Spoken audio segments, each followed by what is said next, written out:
We are back here on Girl Talk, and I am here at Island Tire and Automotive Services with Barry Edwards, who is the owner of the two Island locations, again here on the north end and also on the south end. So you all are super busy. We are on the cusp of welcoming in 2015 and still people traveling and getting their vehicles ready. So you all have still been super busy with helping people get on the road and get on the road safely. But as we welcome in the new year, we want to talk a little bit about how to keep your vehicles in the best shape that they can in the new year and cost you the least amount of money. And a lot of that just has to do with maintenance. Well, it does. It does, Debbie. And there were a couple things we've seen a lot. We saw it in November, and of course with people getting to leave town for Christmas, a lot of folks traveling, a lot of folks with issues they didn't really realize they even had. Right. Some of them with complaints that they're going up north, the heat doesn't seem quite as warm, or why doesn't the defroster work? And other people with some things like, oh, I got a vibration, or I'm hearing a noise that I haven't always heard. With the heating issue, it's been a combination of things. We've seen either clogged radiators that have cracked, or we've also seen issues, believe it or not, with the air conditioning system, because the dryer in people's air conditioning system is actually what removes the moisture. So when you turn on the defrost button on your car, things fog up. It's fogging up. Well, it's a combination. Makes me crazy. I know. It's a combination of things. First of all, we have a lot of humidity in the air. We do. So you're starting to blow warm air onto a very cold piece of glass. So this is Right. going to cause condensation. If your air conditioning system is not up to snuff, not doing its job, it's not effectively drying that air. Okay. The other thing that we've seen a couple times, people said, I'm turning it on, it's not really drying the window, in fact it's getting moisture, and my car has this sweet smell in it. And a lot of times that's because the heater core in the car, it's usually up under the dash, it acts like a mini radiator, has cracked and it's leaking antifreeze inside the car. Oh. It tends to have a kind of sweet smell. This was a radiator that we took out in December. This was out of a little Honda. I mean, feel how light that is. This is really light. This is not something that I expected at all. Yeah, I mean, this thing probably doesn't weigh but maybe 15 pounds. It's pretty standard construction. This is out of a smaller car, but... So what happened here? Well, in this case, number one, you can see this whitish residue. Corrosion? Well, it's actually scale that builds up. Okay. Two, in the case of this one, the tank started to leak around this seam where it's plastic, joins the aluminum. Once that happens, you really can't repair that. Okay. This one also on the back side, I didn't want to have it leak on her feet, got a crack in it. This one was probably about 9-10 years old. Once it starts to lose coolant, it can start a chain reaction if you don't address it. Because what were some of the warning signs leading up to this? On this particular one, they had noticed that there was a puddle underneath the car.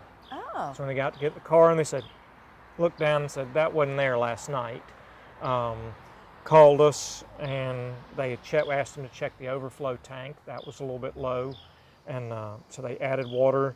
And in this case, they actually decided to have it towed in, which was probably a smart idea. We've had some people say, well, I'm going to try to drive it in, and they didn't have any water, and they did real serious, significant damage. Yes. Yeah.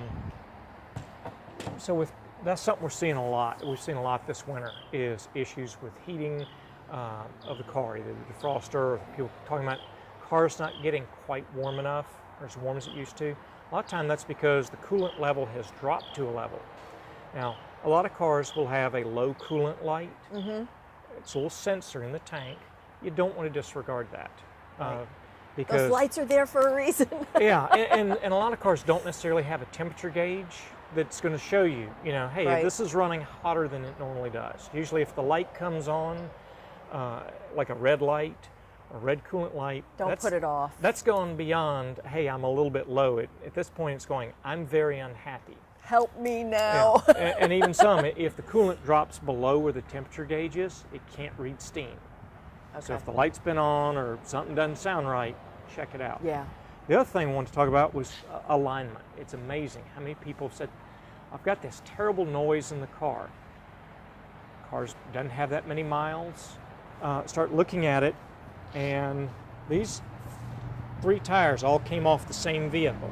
Oh, really? Yeah, they're all the same age, but you can see a decided difference Wow. between these. This one has, and both these have cord showing. That's the steel reinforcing in the Look tire. at that, right there. Yeah. And if you run your hand across there, you'll feel it's a very uneven surface. Oh, absolutely. Well, that's what was creating the noise. All right, he so was now feeling. which was the front, which was the back? Let's see. Yeah, these were both the rear tires. Okay.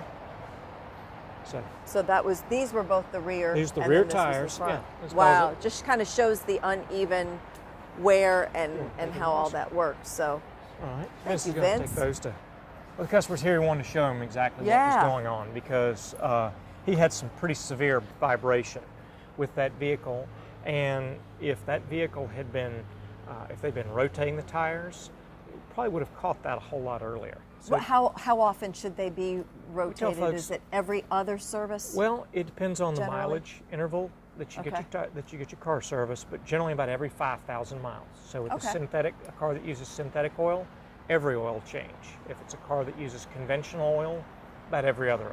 Okay. Yeah. And that's why we do that free of charge for our customers. And those general maintenance items are just so key in getting it all Oh, it is. to work and keeping those big problems at bay, because you can flag it when it's Yeah. still manageable and address Well, it right and- away. And when you do those things in small increments, that's why we have folks with cars with 300,000 and 400,000 miles. They change those fluids, we rotate the tires, and some of those cars have been on the road. It's been 10 years since they made a car payment. Island still Tire going and strong. Automotive Services will help you keep your car on the road longer and just help keep you all safe. And again, keep that pocketbook where it needs to be, because we don't want to spend a whole lot on those expensive repairs when a lot of preventative maintenance can help from all of that happening. So thank you, Absolutely. Barry. Happy New Year to you. Thank you. And thank you all for tuning into this episode of Girl Talk. I'm Debbie Court. We'll see you next time.